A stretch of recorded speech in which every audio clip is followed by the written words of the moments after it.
제가 들려드릴 48번째 책은 카즌 맥컬러스의 소설 마음은 외로운 사냥꾼입니다. 이 책은 그녀의 첫 소설이고요. 아주 유명한 소설이죠.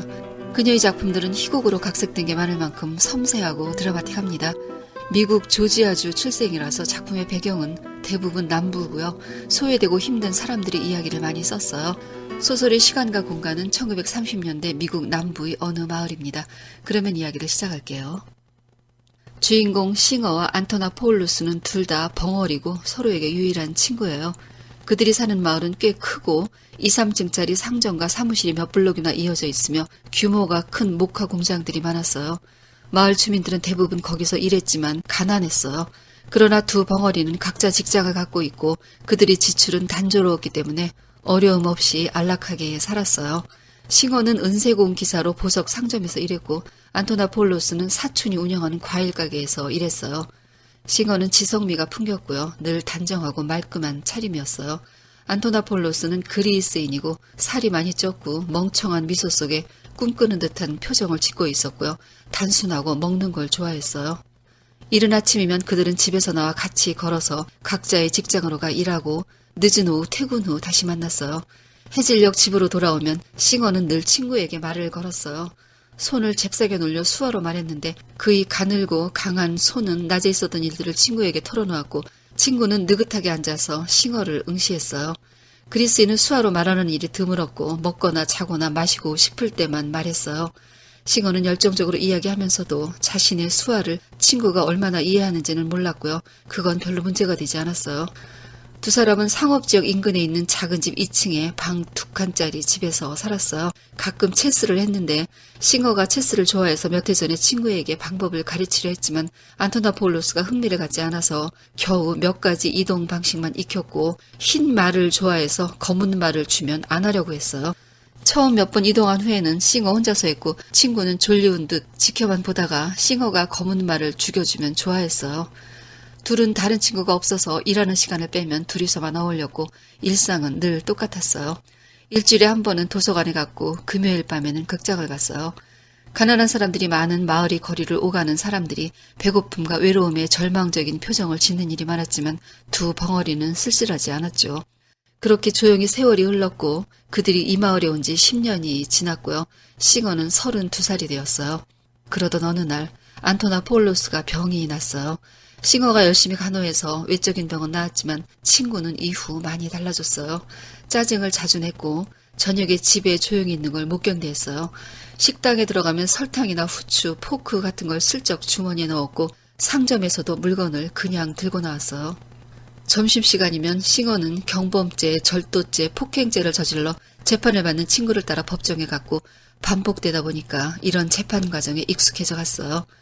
은행에 저축했던 돈은 보석금과 벌금으로 다 써버렸고 그 덕분에 친구는 징역을 피했어요.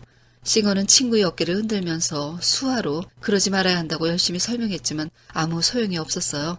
한 번은 보석금이 없어서 감방에서 친구가 하룻밤을 보내게 한 적이 있었는데 싱어가 보석금을 마련해 데리러 갔더니 감방을 나오기 싫어했어요. 이유는 거기에서 먹은 베이컨과 시럽 뿌린 옥수수빵이 맛있었기 때문이었죠. 그동안 둘이서만 외도로 살았기에 도움을 청할 사람이 없었고 친구는 아무리 말려도 고쳐지지 않았어요. 결국 과일가게 사촌은 그를 여기서 300km 떨어진 주립병원에 입원시키겠다고 했고요. 세부 절차를 처리했어요. 싱어는 사촌에게 가서 안토나 포울루스는 자신과 같이 지내야 한다는 메모를 보여주었지만 사촌은 상관하지 말라고 했어요. 그는 자신이 조카를 떠맡게 될까 봐 걱정이 되었기 때문에 여러 방법을 동원해서 일을 성사시켰어요. 그 다음 주는 정신없이 분주했어요. 싱어는 말하고 또 말했어요. 손을 쉬지 않고 움직여도 해야 할 말을 다 못했죠. 친구에게 마음속의 말을 모두 전하고 싶었지만 시간이 너무 모자랐어요. 싱어의 총명한 얼굴에는 고통이 얼룩졌고 친구는 노곤하게 싱어를 쳐다봤어요. 드디어 떠나는 날이 왔어요. 싱어는 친구의 옷가방을 꺼내 공동 물건 가운데서 좋은 것으로만 짐을 꾸렸어요. 버스가 출발하기 직전 친구는 싱어에게 고개를 돌려 미소를 지었지만 벌써 멀리 가버린 듯한 웃음이었어요. 그 몇 주일은 싱어에게 현실 같지 않았어요. 밤이면 혼자 집에 돌아왔고 그저 잠만 자고 싶어서 집에 들어오기 무섭게 침대에 누워 자려고 애썼어요. 꿈을 꾸면 친구가 나왔고 꿈에서도 손을 움직여 말했고 친구는 그를 지켜보기만 했어요. 싱어는 어렸을 때부터 청각 장애였지만 늘 말을 못한 건 아니었어요. 어려서 고아가 되어 청각 장애자 교육기관에 들어가 수화와 읽기를 배웠고 상대방의 입술을 읽는 것도 배웠고 말하는 것도 배웠어요. 그는 대단히 영리한 학생이어서 이런 걸 다른 애들보다 빨리 배웠죠. 22살에 시카고를 떠나 남부로 와서 안토나 포올로스를 만났고 그때부터 다시는 입으로 말을 하지 않았는데 친구가 듣지 못했으니까 그럴 필요가 없었어요. 친구와 보낸 10년을 제외하면 무엇도 현실 같지 않았어요. 잠에서 깨어나면 가슴 저린 고독에 휩싸였어요. 친구에게 자주 선물을 소포로 보냈지만 답은 없었어요. 겨울이 가고 봄이 되었고 싱어는 친구와 살았던 공간을 더는 견딜 수 없어서 혼자 살 방을 구했어요. 싱어는 집에서 2블록 떨어진 카페에서 3끼 식사를 하기로 합니다. 그는 카페 주인에게 아침, 점심, 저녁에 먹을 메뉴를 적은 쪽지를 건네주었어요. 그 카페는 중앙로 끝에 있었고 이름은 뉴욕 카페였습니다. 뉴욕 카페 주인의 이름은 비프 브레넌이에요. 비프는 아내 앨리스와 15년째 결혼 생활을 하고 있습니다.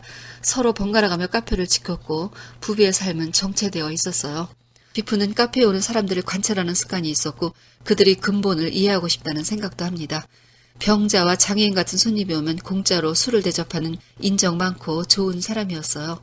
그의 가게에서 식사를 하게 된 싱어에게 처음부터 관심을 갖고 있었는데 싱어는 보통 사람들과 왠지 달랐어요.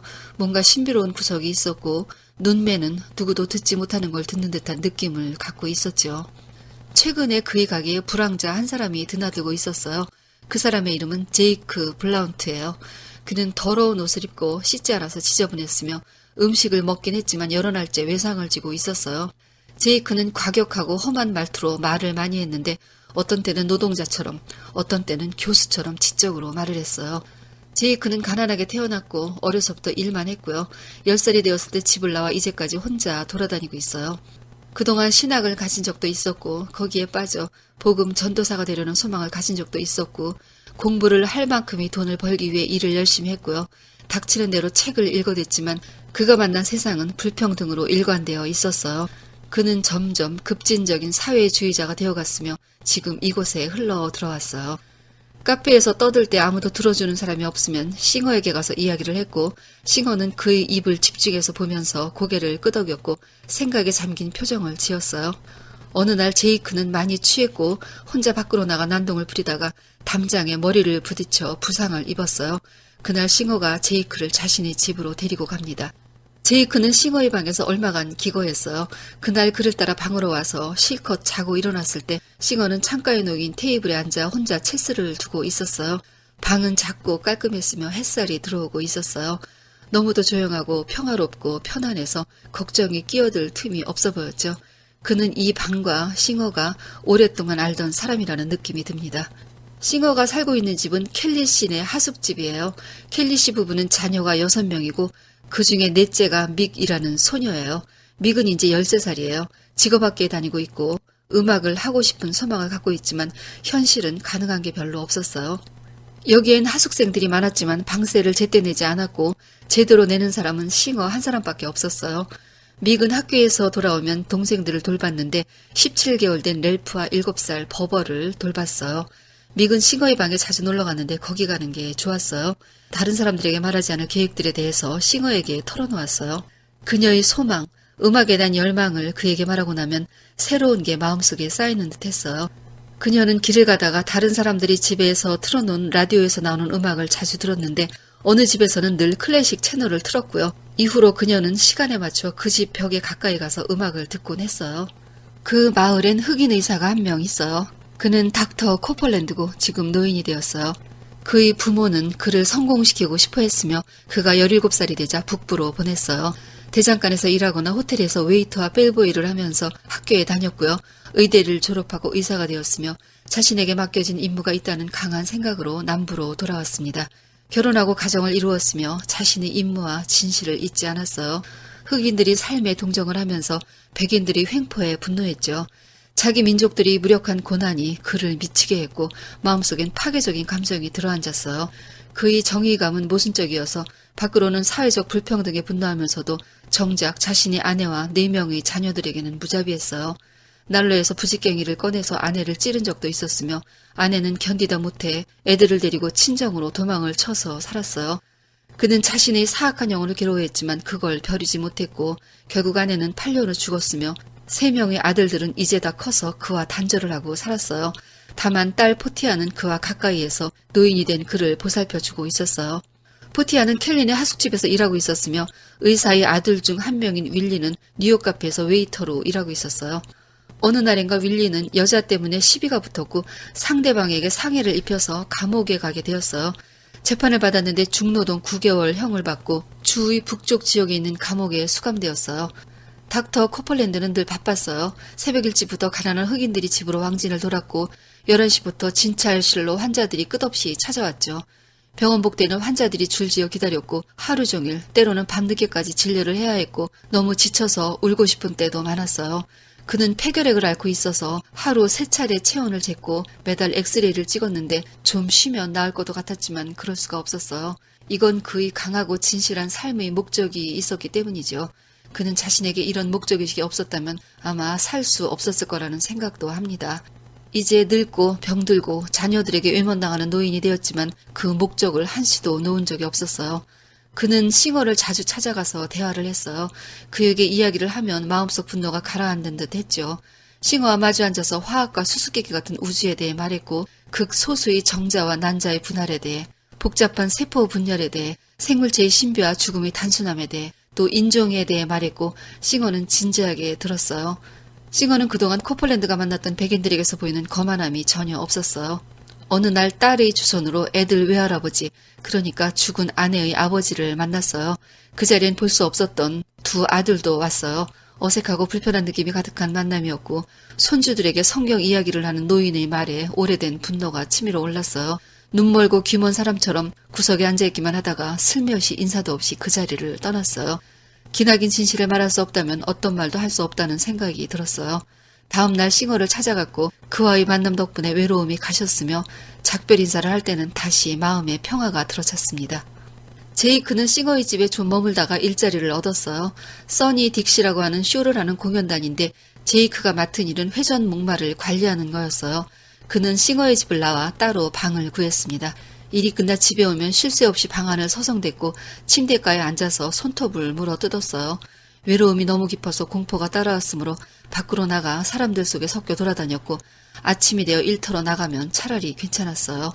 일요일 쉬는 날엔 뉴욕 카페에 들러 맥주를 사서 싱어의 집을 찾았어요.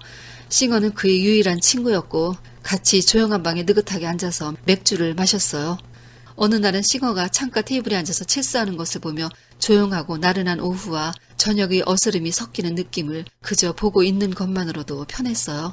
싱어가 체스판을 치우고 그의 앞에 앉으면 말이 안에서 솟구쳐 입 밖으로 터져나왔고 그걸 싱어에게 쏟아냈죠. 종교, 사회, 성경, 피와 순환의 역사, 민중들, 노동계급, 분노, 슬픔, 자유, 억압 등이 그의 입을 통해 쉴 새 없이 터져나왔어요. 얼마 후에 뉴욕 카페 주인 비프의 아내가 죽어요. 그녀는 어느 날 갑자기 쓰러졌고 병원에 가서 종양을 잘라냈지만 1시간 만에 죽었어요. 마을 사람들과 장례식을 치르고 다음 날 낮에 카페 문을 열었어요. 싱어와 제이크를 비롯한 단골들이 슬픈 얼굴로 들어와 그와 이야기를 나누고 주문을 했어요. 여름이 되자 하숙집에 싱어의 손님은 끊이지 않았고 저녁마다 그의 방에서는 사람들 소리가 났어요. 방은 시원하고 쾌적했으며 옷장에 든 아이스박스에는 찬 맥주와 과일 음료가 있었어요. 싱어는 바쁘거나 서두는 법이 없었죠. 늘 문간에서 따뜻한 미소로 손님을 맞이했어요. 카페 주인 비프도 가끔 찾아왔는데 그는 카페를 오래 비울 수 없어서 1시간 정도만 머무르다가 갔어요. 싱어는 늘 누구에게나 똑같이 대했어요. 주머니에 손을 찌르고 창가의 의자에 앉아서 고개를 끄덕이거나 미소를 지어서 이해한다는 것을 표시했죠. 7월의 어느 날 싱어는 2주간 마을을 떠났다 왔는데 여름 휴가를 그리스인 친구가 있는 요양원 부근에서 보냈어요. 몇 달 전부터 여행을 계획했고 친구와 어떻게 보낼지를 상상했어요. 호텔을 예약했고 기차표가 든 봉투를 오랫동안 주머니에 갖고 다녔어요. 선물을 정성 들여 골라 사갖고 갔는데 나이트가운과 침실용 슬리퍼와 잠옷이었어요. 하지만 친구는 선물 꾸러미에 관심을 가졌지만 풀어보고 나서 먹을 게 아니니까 획 던지고 다시는 신경 쓰지 않았어요. 친구는 전보다 몸이 더 불었지만 꿈꾸는 듯한 미소는 여전했죠. 그 대목을 읽어드릴게요. 싱어는 몇 년 만인 것 같았다. 할 말이 어찌나 많은지 수화로 감당할 수가 없었다. 초록빛 눈이 활활 타올랐고 이마에 땀이 번질거렸다. 예전에 즐겁고 행복한 감정이 되살아나서 싱어는 진정할 수가 없었다. 안토나포울로스는 번들번들한 검은 눈으로 친구를 보면서 바짓가래기를 맥없이 더듬댔다. 싱어는 그를 만나러 오는 손님들 이야기를 했다. 그들 덕분에 외로움을 지울 수 있었다고 했다. 병원 직원이 와서 면회시간이 끝났다고 알려줬다. 아직 하고 싶은 말이 반도 못했지만 나른하고 행복한 마음으로 병실에서 나왔다. 면회를 할 수 있는 요일은 정해져 있었어요. 면회를 못하는 날에는 호텔 방에서 서성댔어요. 두 번째 면회도 비슷했고 싱어는 병원에 부탁을 해서 몇 시간의 외출을 허락받았어요. 시골에 갔다가 호텔에서 식사를 할 계획이었어요. 식당에서 식사가 끝났는데도 친구는 일어나려 하지 않아서 애를 먹였고 위스키로 유인해 택시에 강제로 태웠지만 싱어가 술을 창문 밖으로 버렸기 때문에 친구는 실망과 분노에 흐느꼈어요. 이렇게 소풍이 끝나서 싱어는 슬펐어요. 휴가가 거의 끝나가고 마지막 면회 시간이 되었어요. 시간이 너무 빨리 흘렀고 싱어는 필사적으로 수화를 했으며 시간이 다 되어 그는 친구를 안고 얼굴을 들여다보았어요. 예전에 매일 직장 가기 전 헤어질 때 하던 그대로 안토나폴로스는 멍하니 쳐다보면서 꼼짝도 하지 않았어요. 싱어는 다시 마을로 돌아왔고 그의 손님들은 그의 방을 다시 찾아왔어요. 싱어는 항상 사려깊고 차분했으며 손님들은 자신들이 무슨 말을 해도 그가 알아듣는다고 느꼈으며 어쩌면 그 이상일지도 모른다는 생각을 했어요. 겨울이 되었고 싱어는 더 자주 오래 산책을 했어요.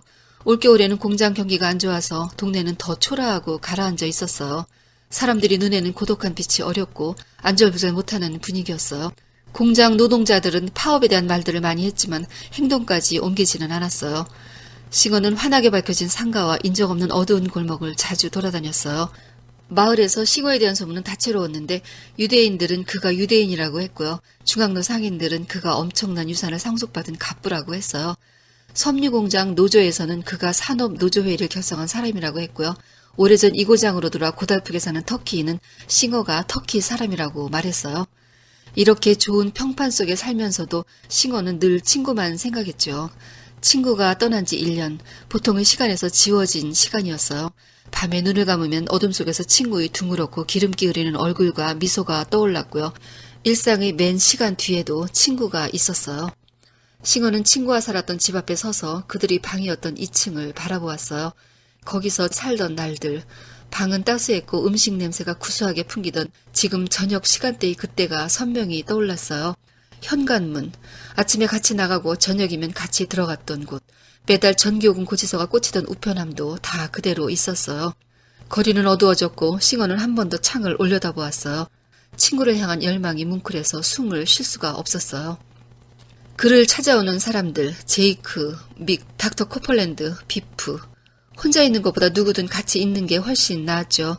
처음에는 네 사람을 이해하지 못했지만 시간이 흐르면서 그들이 입모양이 익숙해졌고 이제는 다 알아듣게 되었어요. 그들이 말을 하기도 전에 무슨 말을 할지도 알았는데 그건 늘 같은 말을 하기 때문이었어요. 크리스마스가 되었고 싱어는 친구에게 선물을 소포로 보냈으며 찾아오는 네 사람과 켈리 부인에게도 선물을 했어요. 모두를 위해서는 라디오를 사서 창가에 테이프로 붙여두었는데 믹이 제일 좋아했죠.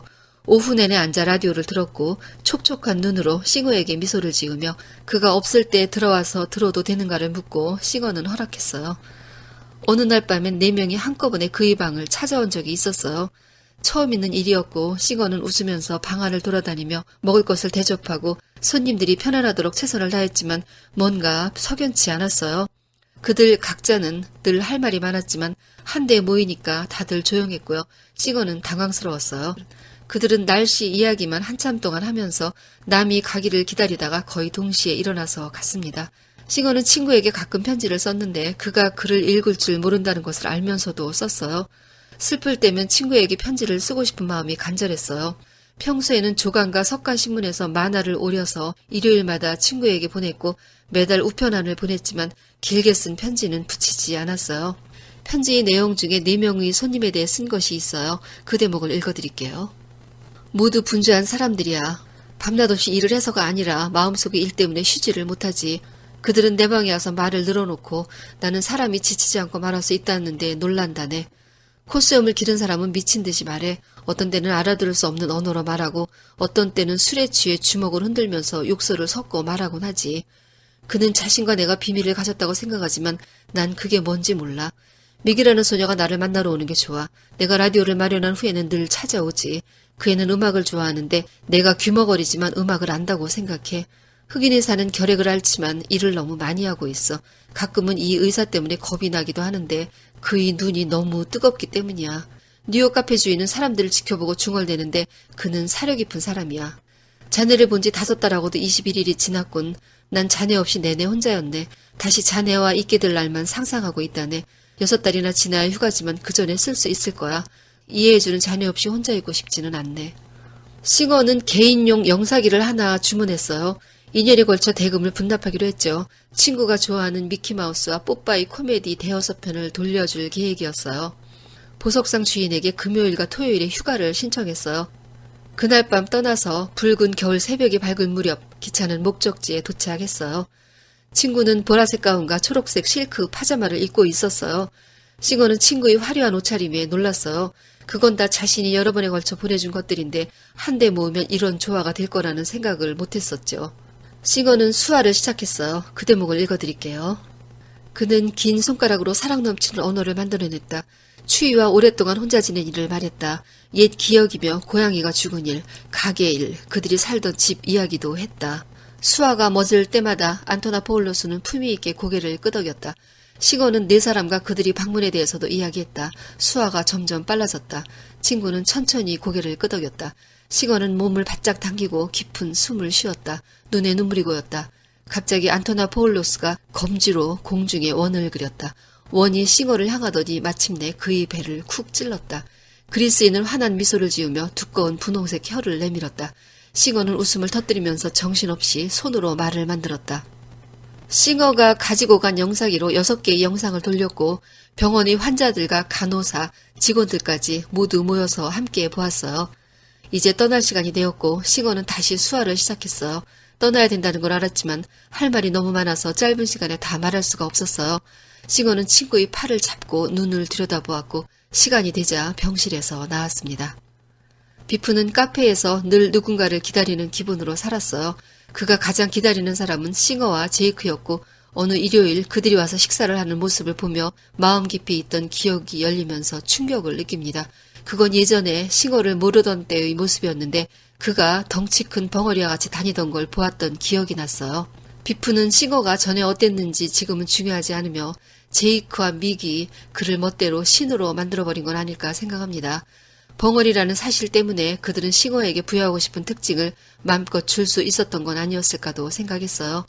그러나 자신도 아내를 보내고 싱어에게 의지했던 시간들이 지금까지 이어져 오고 이제 그를 기다리고 있음을 인식합니다. 싱어의 손님들은 상황이 점점 나빠져 갔어요. 켈린의 가족은 들어가는 돈이 너무 많아서 자꾸 가난해져 갔죠. 믹의 동생이 총기 사고를 내서 피해자의 병원비를 감당해야 했고 한 가지를 지불하면 다른 청구서가 날아들었어요.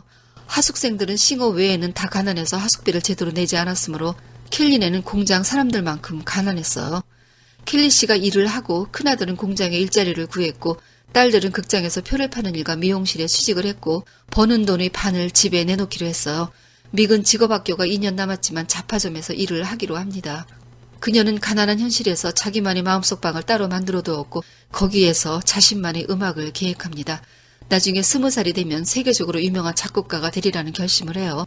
학교 체육관의 피아노로 매일 연습을 하고 싱어의 라디오를 듣는 것이 그녀의 음악 수업의 전부였지만 음표를 익히고 화성을 공부하면서 간단한 음악을 작곡했어요. 감방에 갇혀있는 닥터 코폴랜드의 아들 윌리는 도로공사에 나갔다가 감시관에게 말대꾸를 했던 다른 죄수 2명과 함께 얼음방에 갇혔어요. 3일 동안 맨발을 공중에 매달아 놓은 벌을 받았는데 그들이 아무리 비명을 질러도 간수가 3일 동안 와보지 않았어요. 3일 후에 얼음방에서 나왔을 때 그들의 발은 얼어서 퉁퉁 부어있었고 결국 썩어들어가 양쪽 발목을 절단해야 했어요. 윌리는 가석방되어 2발이 없는 채 집으로 돌아왔습니다. 코폴랜드는 자신의 내부에서 무시무시한 검은 분노가 치솟기를 기다렸어요. 일을 저지르고 싶은 충동 속에서 뭔가가 필요했죠. 강하고 진정한 목적, 정의를 이루려는 의지가 필요했지만 용감하고 정의로운 백인 권력자가 한 명도 생각나지 않았어요. 판사를 만나기 위해 법원에 갔으나 만나주지 않았고 보안관 대리는 그가 물러서지 않자 그를 때리고 경찰서로 끌고 가 감옥에 가둬버렸어요. 같은 방에 갇혀있던 흑인 한 명이 닥터 코폴랜드를 알아보았어요. 작년에 그가 자신이 누나 편도선을 잘라줬던 걸 감사하다고 말했지만 코폴랜드는 지금 아무 힘이 없었고 단지 백인아프의 흑인일 뿐이었어요. 다음날 풀려나온 그에게 딸은 백인들이 법원에 어슬렁거려봤자 아무 소용없으니 그저 가만히 있는 게 최선이라는 말을 합니다. 제이크가 일하는 쇼다는 잘 운영되었고 그는 일이 바빴어요. 그러나 모든 게 마음에 안 들었어요. 같이 일하는 사람들과의 잦은 다툼도 있었고 그가 주장하는 이념에 대해 흑인보다 더 싫은 건 빨갱이라는 말에 화를 참지 못했어요. 싱어가 아니었다면 벌써 이 고장을 떠났을 거였죠. 싱어와 같이 있는 일요일에만 평화가 느껴졌어요. 같이 산책을 하고 칠수를 두고 이야기를 하는 그 시간은 그의 분노를 잠재워주고 이해받고 있다는 위로를 느낄 수 있게 했어요. 제이크는 닥터 코폴랜드가 아들 윌리의 사고에 대해서 뭔가 일을 저지르겠다는 의도를 갖고 있다는 걸 알아차렸어요. 코폴랜드는 사람들을 모아서 이제 행동을 취해야 할 시간이 되었다고 생각하고 있었죠. 그가 아들 때문에 그러는지 평소 그의 목적 때문에 그러는지는 아무도 알 수 없었어요. 그러나 제이크는 그런 행동에 반대를 했어요. 아무리 그래봤자 체포될 것이고 그걸로 그만이라고 했어요. 차라리 장애인이 된 청년들을 수레에 싣고 다니면서 그들이 당한 일을 알리는 게 낫다고 말했죠. 두 사람은 의견 충돌로 격렬하게 서로를 반대했고 아무것도 얻지 못했어요. 싱어가 다시 안토나폴로스를 만나러 갈 때가 되었어요.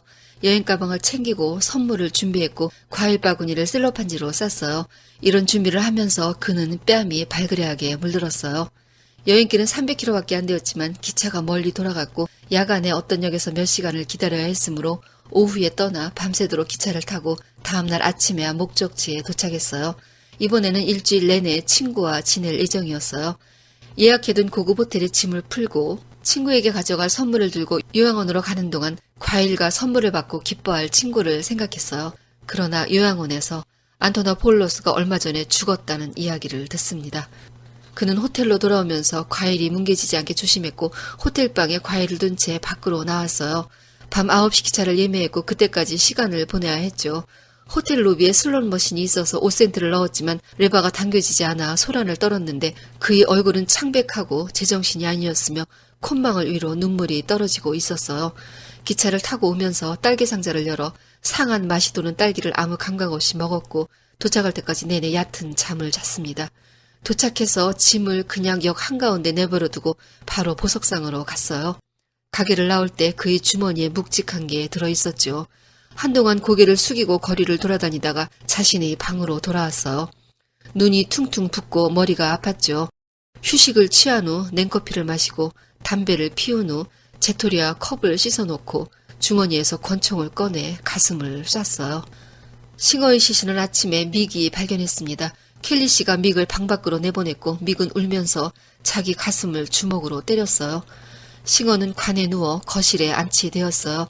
장의사가 자연스러워 보이도록 그의 뺨에 연지와 립스틱을 발랐지만 자연스러워 보이지는 않았어요. 장례식에 사람들이 많이 왔어요. 뉴욕 카페의 비프가 모든 일을 처리했습니다. 싱어의 가진 것으로 할부금을 냈고 생명보험도 들어두었지만 수익자인 그의 친구가 이미 죽었으므로 장례 비용만 겨우 건질 수 있었어요. 믹은 너무 많이 울어서 목이 메었고 제이크는 주먹으로 입을 막고 무덤을 노려보았어요. 닥터 코플랜드는 사람들이 끝쪽에 조용하고 멍하게 서 있었습니다. 아무도 보거나 들은 적 없는 낯선 사람들도 많았는데 그들이 어디서 왔으며 왜 거기 있는지는 신만이 아실 터였죠. 싱어가 죽은 지 한 달이 지났어요. 닥터 코폴랜드는 싱어의 죽음이 자신의 마음에 들인 어두운 슬픔을 느끼고 있었어요. 그는 이제 지원군을 잃었으며 이 슬픔은 시작도 끝도 없다고 생각합니다. 아들 윌리의 잘린 다리를 볼 때는 분노가 치밀었어요. 동포에 대한 사랑과 압제자들에 대한 증오가 뒤엉켜 지치고 영혼이 아팠어요. 그는 딸의 권유로 이곳을 정리하고 아내의 아버지가 있는 시골에 들어가 살기로 합니다. 제이크는 설명할 수 없는 분노로 갈팡질팡했어요. 어느 날엔 시비로 인한 싸움을 피해 싱어가 살던 집까지 내쳐 뛰어왔다가 싱어가 죽었음을 생각합니다. 그는 소리내어 울었어요. 이제 그 방에는 타이피스트 아가씨가 새들어 있었으므로 들어갈 수가 없었어요. 그는 이 마을을 떠나기로 결정합니다. 떠나기 전 뉴욕 카페에 들렸어요. 그 대목을 읽어드릴게요.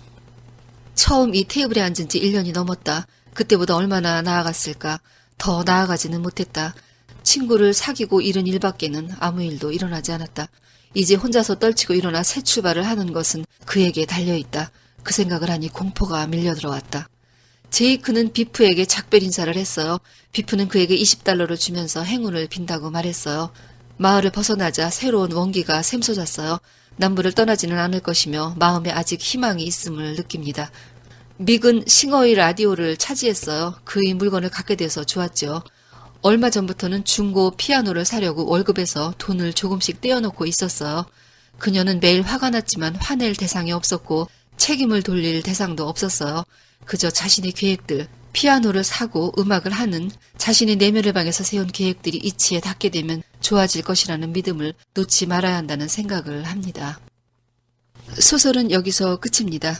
책을 덮으면 슬픔이 확 밀려오는데요. 그건 우리도 고독해서일 겁니다. 제이크 블라운트, 믹, 닥터 코플랜드, 비프, 브레넌 이들은 싱어에게서 위안을 찾았어요. 마치 종교적 구원과도 같은 절대적 의미를 그에게 걸었어요. 그러나 싱어는 친구에게만 쏠려 있었죠. 본능에만 꽂혀있는 안토나 포울루스의 뒤에 싱어가 있었고 다른 사람들은 싱어의 뒤에 있는 거죠. 각자 앞사람의 뒷모습만 보고 있기 때문에 싱어는 그들을 이해하지 못했고 그들은 싱어를 끝까지 알지 못했어요. 이런 관계의 아이러니는 자기 만족이라는 정답을 향하고 있는데요. 이들은 싱어에게 걸고 있는 소망을 믿어버리면서 자신을 속이고 있는 거죠. 재산, 이루어놓은 공적들, 종교, 아니면 사람들, 이게 다 채워지면 고독하지 않을 수 있을까요? 그건 아닐 겁니다. 우리가 고독한 건 절대로 채워지지 않기 때문이거든요. 그걸 채워서 배부른 만족자가 되는 걸 사실은 스스로 원하지 않는 거예요. 아마도 우리는 끝까지 외로운 사냥꾼으로 살아가게 되지 않을까 합니다. 오늘은 여기까지입니다. 듣느라고 수고하셨어요. 좋은 책 가지고 다시 만나요.